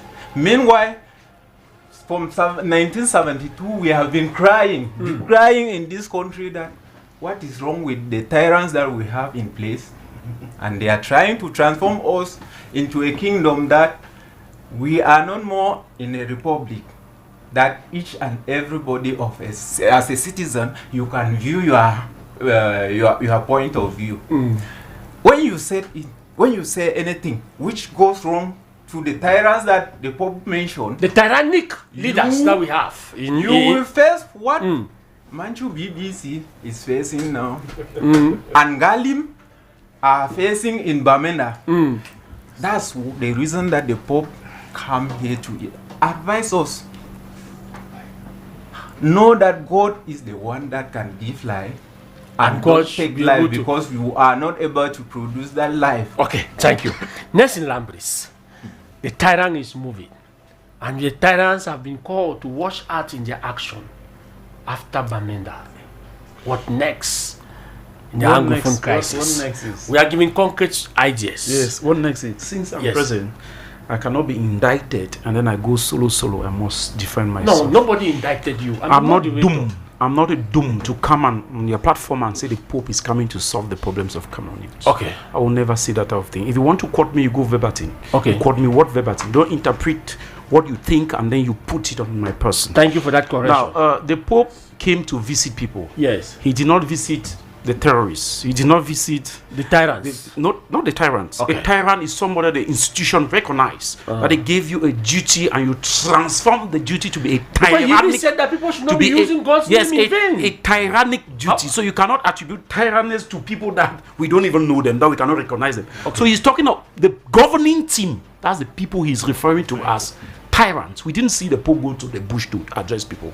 He was talking the presidency, and he was talking to the people that are supposed to bring policies that are supposed to be implemented to address the situation of Cameroon.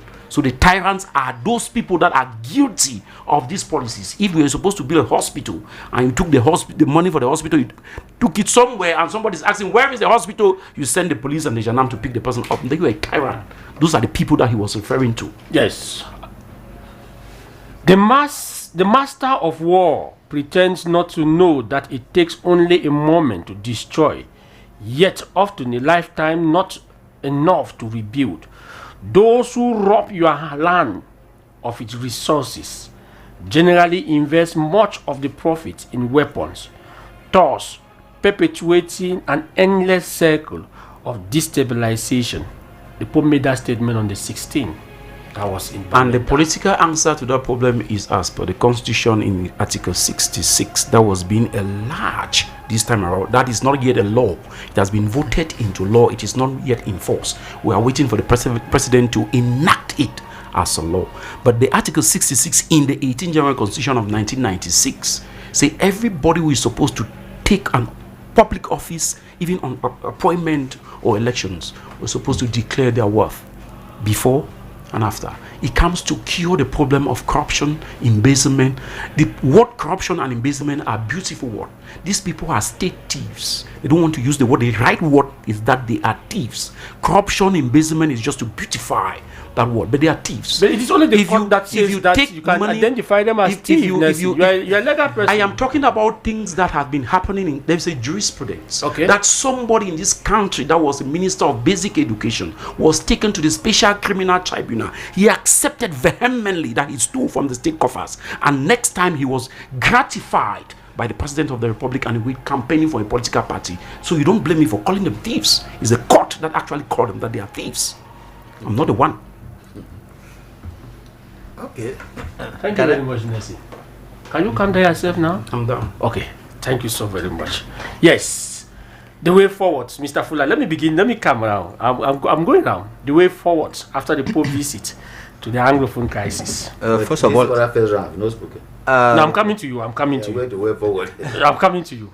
I totally agree. You have enough time. With Pastor, you know the Pope. Okay, you agree with Pastor? Yes. I like the symbols, the Pope, relation that you are having today. The Pope is a leader of the Catholic religions. So we see first of all reform within the Catholic Church. Within. Why? Okay. You know, we are going to expect the Cardinal. First of all, we need not only one. Okay. You know, since the departure of the late Cardinal Chrysanthemi, we don't understand why till now.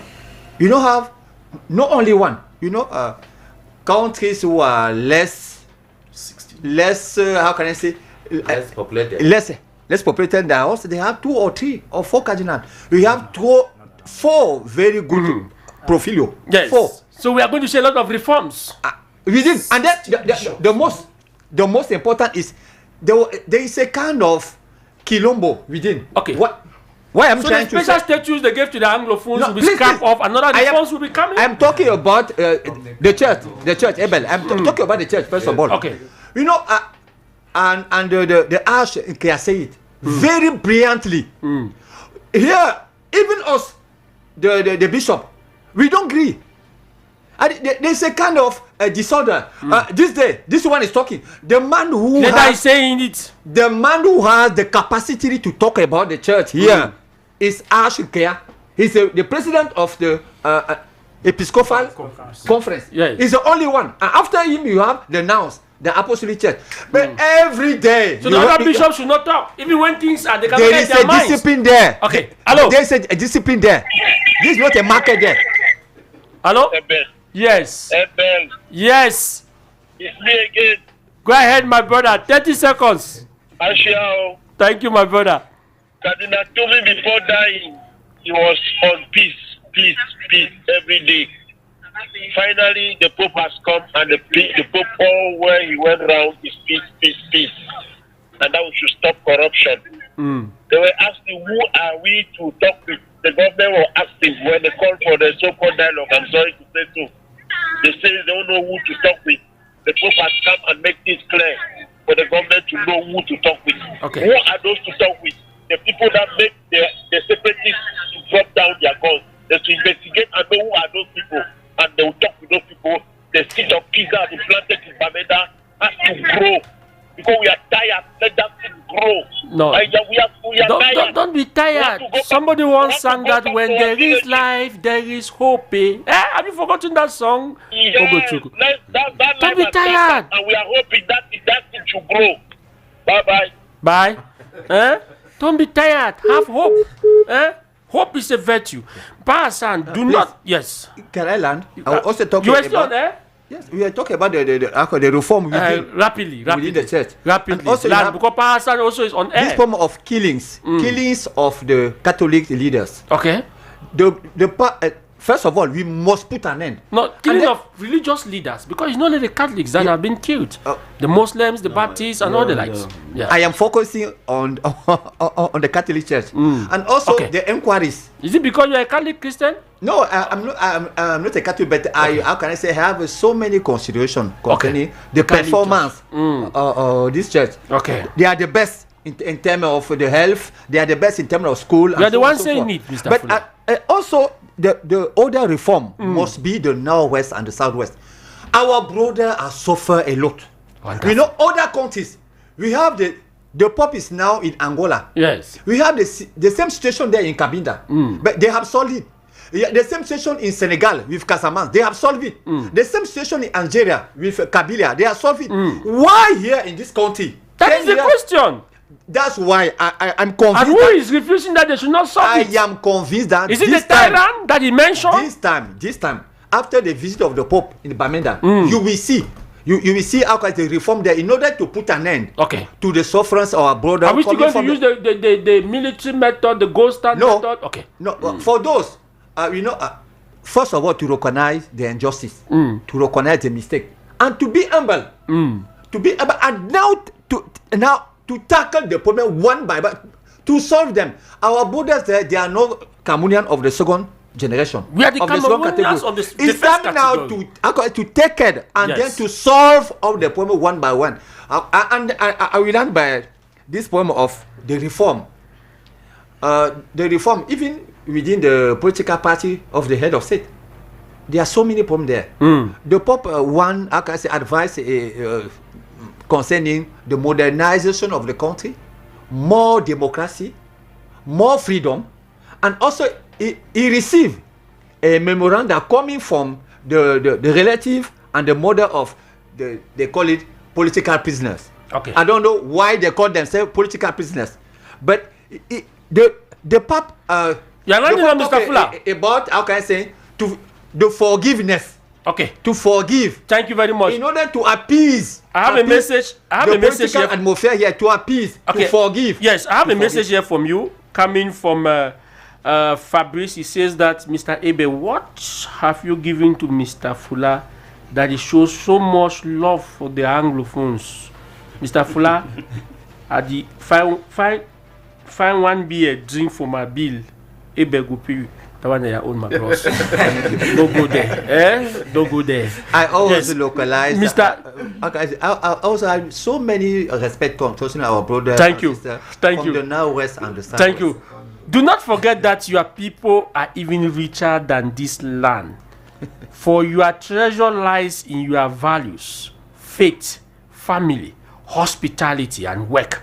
Reject every form of abuse or violence, which deceit by promises easy gain, but harden the heart. That is the message of Pope Leo. What should we do, Mr. Hassan, to consolidate these messages and bring that lasting peace in the northern and southwest region? The caller who just Ogochukwu, who reacted to Mr. Fuller, I wanted to ask from the message. I even wanted to ask Mr. Fuller if he is the one talking or there's somebody else talking. No, but I agree with him, but I cannot do that one day. He's saying that I should give him something. If you know Mr. Fuller, maybe you don't know him. If you know Mr. Fuller, the way he's just agreeing with you today. Spirit talking Mr. Fuller today, which I pray that the spirit should stay. To remain there. Okay, no. I receive the blessing from the Pope. The blessing from the Pope. Okay, that's it. Just for us to relax a bit. Yes. If I am talking about Mr. Fuller, let nobody think that maybe you have a personal relationship with him. Yes, no, I'm happy. He's my friend. Yeah. But we used to quarrel a lot during debates. That is the beginning of the peace. Yeah, but I'm very happy that. Thanks to the Pope. I don't know whether he is the one who is joining me or I'm the one joining him. One person must join the other. What we're happy is that at least we should come together and think under one cap to see how we can forge ahead. I'm happy with that. But there's some observation. Mr. Fuller has given the impression. I don't know. Maybe I don't understand how people talk because my friend said that he never said something. But that's why he said. Mr. Fuller says the head of the only person who can talk on behalf of the Catholic Church is Kia. Yes. Did I hear very well? Yes. No. Exactly. He's the Episcopal Conference president. No, forget. Until his tenure will end. This is a very organized church. Let me explain. It's not a Kilombo. Let me explain. Yes, rapidly. We don't have time. Let me explain. Yes. It's just like we have an association of all the funds in Cameroon. I don't know who is the head. Whether it's Kabaya, I don't know me. Every fundum is autonomous. Kia will only talk on behalf of all the priests or whatever in Cameroon, Catholic in Cameroon, when they have a conclave where all of them are there. In every church, in every diocese, every bishop, archbishop is autonomous. Yeah. That's why you cannot tell me that, because I know where he's going to. He wants to tell us that what the bishop in Yagua, who said that devil was better than Bia, he has no right to talk. The one in Bafoussam has no right. The one in Gandere, no. They were talking in their own area of competence. That's the first thing. Now, I've heard here, I don't want to call anybody because somebody may beat me up here. I've heard here people talking of that to negotiate, they would have the people, the boys who decided they should be ceasefire, they can negotiate with them. Well, I'm not trying to hit my chest. Yes. I have an idea in conflict resolution. Yes. Yes. In conflict resolution, we have what we call conflict mapping. And the conflict mapping means who are the actors? How are they related? In conflict resolution, we have 3 groups of stakeholders. We have the main and the minor, sorry. We have the minor stakeholder and the main stakeholders. We may not know that negotiations or dialogue are going on in Cameroon. It is going on. Yeah. You only know the day the main stakeholders will be on the table. Yeah. When you see them on the table, they are coming just to sign pacts, agreements, and they like to go. The thing has been done behind. Because that's the question, I think. Yes. The Archbishop said it that no, they are negotiating with the people so that Bamenda should be free. They are doing it. And we saw it. The negotiation is going on. And then the thing is that some of us who come here, we ask questions, why are we not in the know? Who are we? You be who? Okay. That they should tell you. No, I've not yet. You're ranting up. Yeah. No. I think it was Dr. Fuller. Today is a very big day for you. Dr. Fuller said the Catholic Church or the Pope is the most informed president. Really? Yeah. It's true. Yeah. You remember that? Don't forget that they go Christians. They go for confession and they tell all what they have. And then I heard somebody on this panel. Somebody saying that the Cameroon is not a Catholic country. It's a lay what? No, Cameroon is majority. 11 million Camerooners out of around 30 or 25 are Catholics. Okay. Which means that they predominate, and what Catholics do, what they say, has an impact on the general life of Cameroonians. Thank you. Now I will move with this question. Somebody asks, why focus so much on the Anglophone crisis where we have the Boko Haram crisis and nobody even talked about it? The Pope didn't mention, meaning that it is the only Anglophone crisis that matters in the country. This is coming from Esther. Well, the Anglophone crisis that's not the only crisis that matters, but that's a crisis that threatens unity. Okay. Most. That is a clear answer. Okay. Now, just let me just be quick. Yes, rapidly, because you see, have time. the Pope actually made mention of institutions that are not functioning perfectly. You cannot set up institutions and then these institutions are not functioning perfectly. Which institutions is he referring to? We can take our state institutions, for example, ELECAM. Okay. That's just an example. Is ELECAM actually functioning the way it should, that can bring peace? Thank you. And on that note, and another one coming from Guy Estella says that Mr. Fuller, it has been a while. What did you eat today that you support the Anglophone so much? That is coming from another listener. Always support the Anglophone. Always. Good afternoon, Jean-Marie Nava.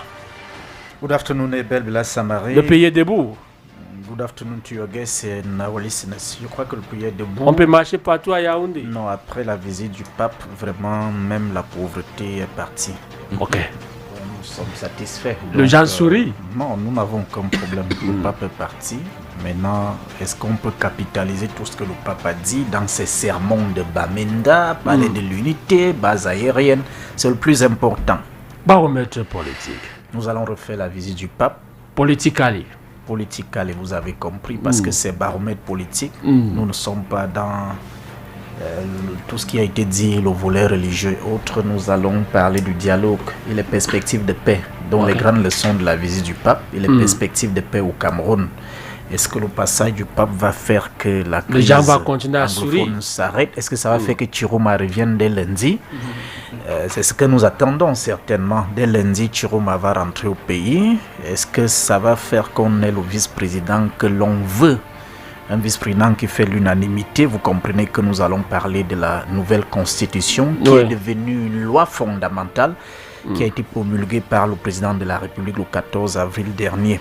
Mais dès l'entrée, nous allons... Have they already printed the new constitutional book? Anyway, go ahead. Il y en a. Okay. Donc, nous allons parler aussi des obsèques d'Anissé Kaner. Vous savez que le tribunal de Bonanjo, pas encore, le tribunal de Bonanjo a écarté la veuve et le parti. Oh.